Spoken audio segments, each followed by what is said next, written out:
Night shifters, ever witnessed a paranormal activity? If so, what was it?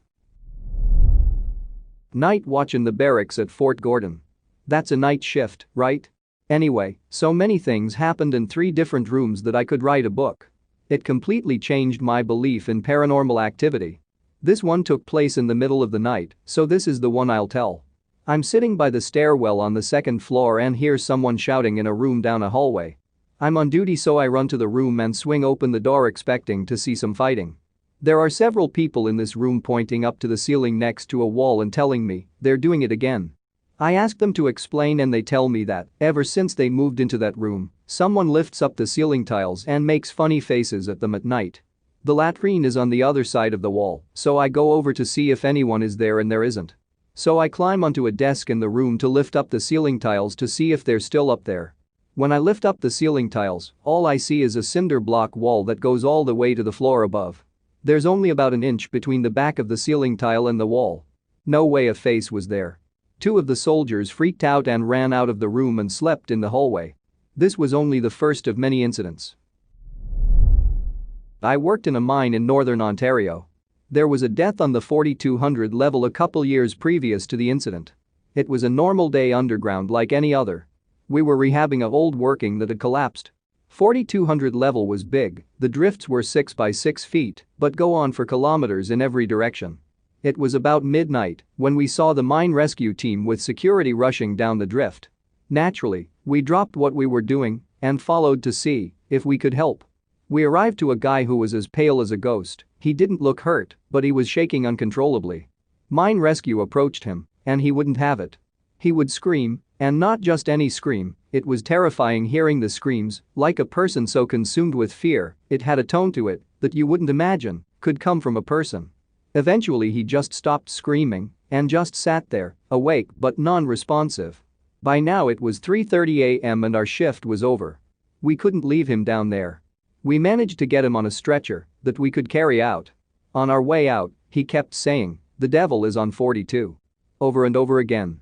About 2 years later, another incident report was read to us, the exact same thing, exactly the same spot, but a different person. I don't believe they saw the devil, but it is always in the back of my mind when I'm on 42.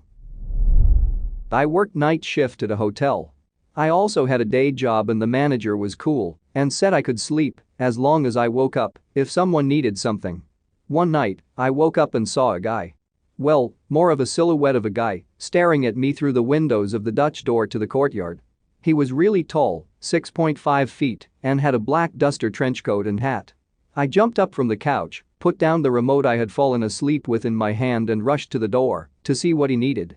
He was gone, and no sign of him anywhere in the courtyard, and there were only 2 long straight paths. He couldn't even have ran that fast.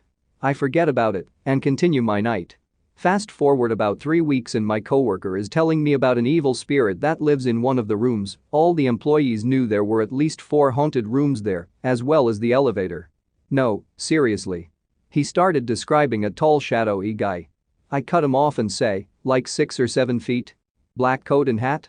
He turns white and stares at me. You've seen it too? I tell him what happened. And that innocent incident that night all of a sudden got super creepy.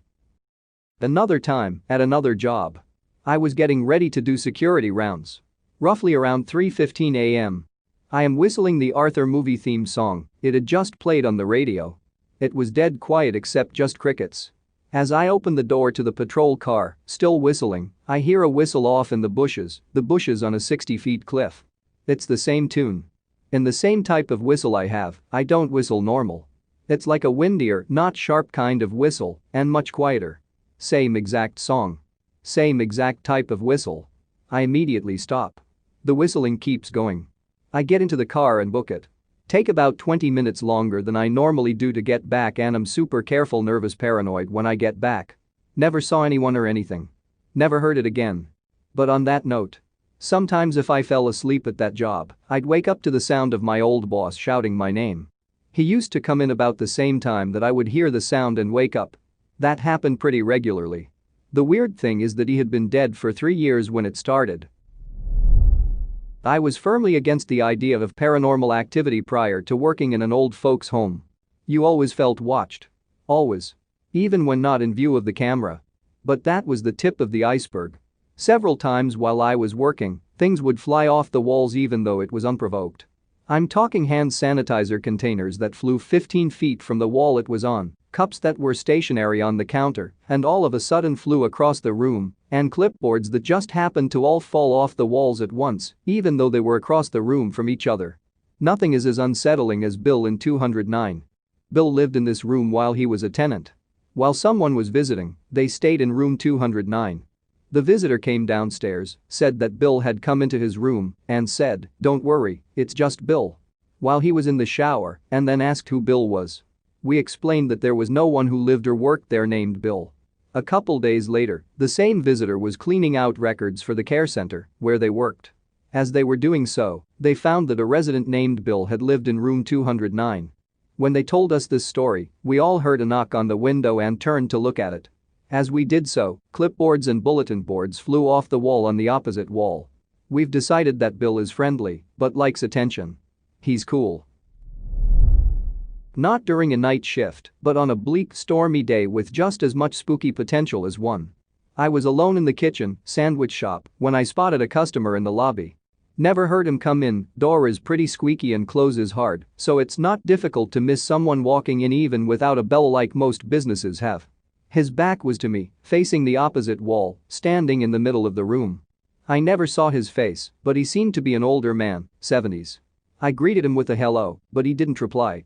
The stillness in the way he stood there coupled with how he was facing away from me in dim lighting, it had been hot and humid out before the storm, so we had minimal lighting on to try and keep cool, gave me kind of a Blair Witch vibe in retrospect, but at the time, I waved it off as him looking out the window or something while he decided what he wanted.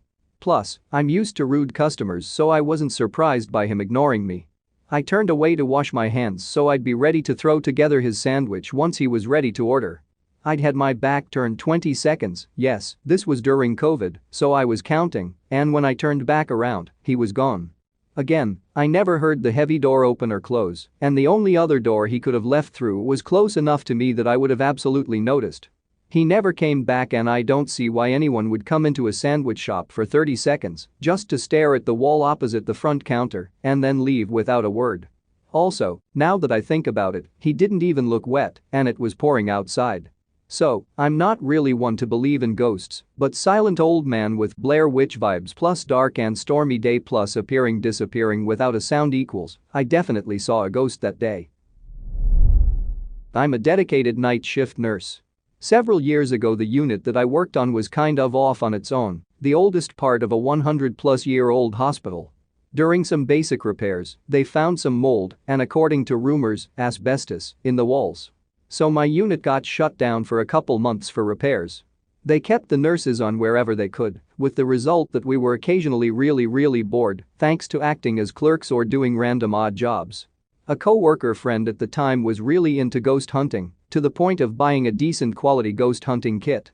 Thanks to not exactly being needed, we had ample time to wander the spookier corners of the hospital overnight.